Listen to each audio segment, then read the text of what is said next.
কেন্দ্রীয় সমন্বয়কগণের নির্ধারণ করেছে। আর যারা মারা গেছেন তাদেরকে জন্য আমরা মাগফিরাত কামনা করছি। আমাদের ট্যাক্সের টাকায় আমাদের সন্তানের উপরে বুলেট ছোড়া হয়েছে, আমার ট্যাক্সের টাকায় এদের বেতন হয়। আপনারা জানেন আমাদের কেন্দ্রীয় 6 সমন্বয়ককে ডিবি অফিসে তুলে নিয়ে যাওয়া হয়েছে এবং ওখানে ভয়ভীতি দেখিয়ে একটি বিবৃতি পড়ানো হয়েছে, যা আমরা সারা দেশের ছাত্র সমাজ দৃঢ়ভাবে প্রত্যাখ্যান করেছি। ইন্টারনেট বন্ধ করে বাংলাদেশে যে ক্র্যাকডাউন চালানো হয়েছে, আমাদের ভাইদেরকে যেভাবে গণহত্যা চালানো হয়েছে, এর প্রেক্ষিতে আমাদের 9টি দাবি আমরা কেন্দ্রীয় সমন্বয়কগণের নির্ধারণ করেছে। প্রথম দাবি, প্রধানমন্ত্রী শেখ হাসিনাকে ছাত্র হত্যার দায় নিতে হবে, জাতির কাছে প্রকাশ্যে ক্ষমা চাইতে হবে।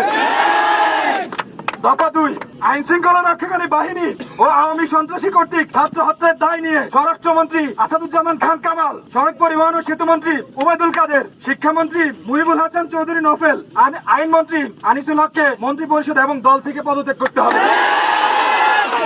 দফা 3, ঢাকা সহ যত জায়গায় শহীদ হয়েছে সেখানকার ডিআইজি, পুলিশ কমিশনার ও পুলিশ সুপারদের চাকরি থেকে বরখাস্ত করতে হবে।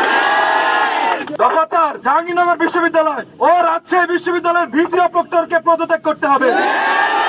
যে পুলিশ সদস্যরা শিক্ষার্থীদের উপর গুলি করেছে, ছাত্রলীগ যুবলীগ সহ যে সকল সন্ত্রাসীরা শিক্ষার্থীদের উপর নৃশংস হামলা পরিচালনা করেছে এবং পরিচালনার নির্দেশ দিয়েছে, তাদেরকে আটক করে এবং হত্যা মামলা দায়ের করে দ্রুত সময়ের মধ্যে গ্রেফতার দেখাতে হবে। দফা 6, দেশব্যাপী যে সকল শিক্ষার্থী ও নাগরিক শহীদ আহত হয়েছে তাদের পরিবারকে ক্ষতিপূরণ প্রদান করতে হবে। ঢাকা বিশ্ববিদ্যালয়, জাহাঙ্গীরনগর বিশ্ববিদ্যালয়, চট্টগ্রাম বিশ্ববিদ্যালয় ও রাজশাহী বিশ্ববিদ্যালয় সহ সকল শিক্ষা প্রতিষ্ঠানে ছাত্রলীগ নামক সন্ত্রাসী সংগঠন সহ সকল দলীয় লেজুর ভিত্তিক ছাত্র রাজনীতি নিষিদ্ধ করে ছাত্র সংসদকে কার্যকর করতে হবে। দফা 8, অবিলম্বে সকল শিক্ষা প্রতিষ্ঠান ও হলসমূহ খুলে দিতে হবে।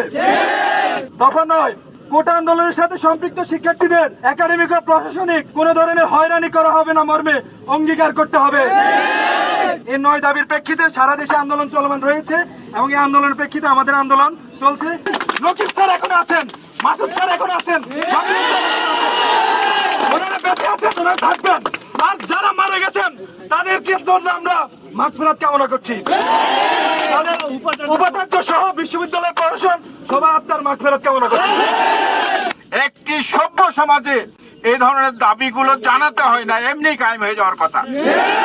সেখানে আজকে এই ফ্যাসিবাদী সরকার, বিনা ভোটের সরকার আমাদেরকে যে পর্যায়ে নিয়ে গেছে, যার কারণে আমাদেরকে ক্লাস পরীক্ষা বাদ দিয়ে ছাত্র শিক্ষককে আজকে রাস্তায় দাঁড়াতে হয়েছে।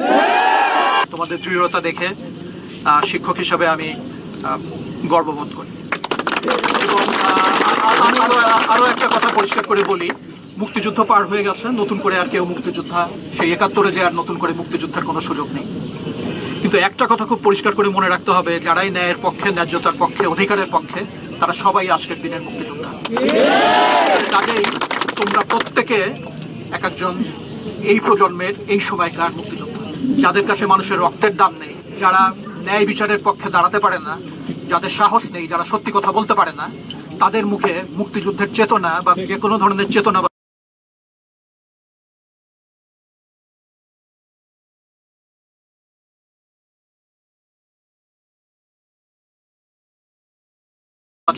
একেবারে জঘন্য শোনায়।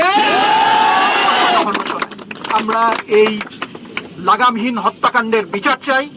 আমাদের ট্যাক্সের টাকায় আমাদের সন্তানের উপরে বুলেট ছোড়া হয়েছে, আমার ট্যাক্সের টাকায় এদের বেতন হয়। এদের ভিতরে যদি এতটুকু বুদ্ধি বিবেক অবশিষ্ট থাকে, তাহলে এরা নিশ্চয়ই কোনো না কোনো দিন এটা উপলব্ধি করবে যে তারা কি জঘন্য অপরাধ করেছে।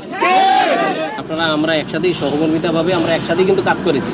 আমরা সবাই একসাথে এখানে পরিস্থিতি অবলোকন করেছি, পর্যবেক্ষণ করছি, পরিস্থিতি নিয়ন্ত্রণের জন্য যা যা করতে হয় আমরা তা করেছি। মাত্র অল্প কয়েকটা ছেলে আসছিল, 20-25 বা 30-40 জন ছেলে হবে। তাদের সাথে সম্মানিত 4-5 জন টিচারও ছিলেন, তাদের সাথে আমরা কথা বলেছি। কথা বলে তারা তাদের ছাত্রদেরকে এখান থেকে বুঝিয়ে এখান থেকে নিয়ে গেছেন। তা আমরা মনে করেছি শান্তিপূর্ণভাবে তাদের যে 3-4 মিনিট বা 5 মিনিট এখানে থাকার, সেটা থেকে তাদেরকে আমরা এখান থেকে নির্বিঘ্নে শান্তিপূর্ণভাবে এখান থেকে চলে গেছি।